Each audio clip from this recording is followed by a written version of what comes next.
Hello guys, kumusta na po? Ito guys yung posa na nanay at tatay niya, Persian. Pero gumawa siya guys ng sarili niyang lahi.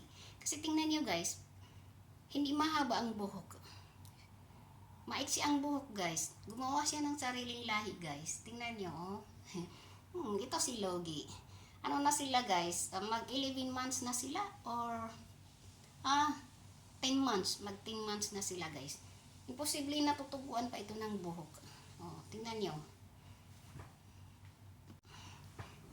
Ito ang tatay niya guys. Tingnan nyo. Mahaba ang balahibo guys. No? Hindi nagpahawak. Mahaba ang balahibo ang tatay niya. Salto! Tsaka ito rin ang nanay guys. Tingnan nyo. Mahaba ang balahibo guys. Pero ito si Logie. Hindi mahaba ang balahibo. No? Buntis guys, ang nanay nila. Ito si Sabicha. Prinsesa Sabicha.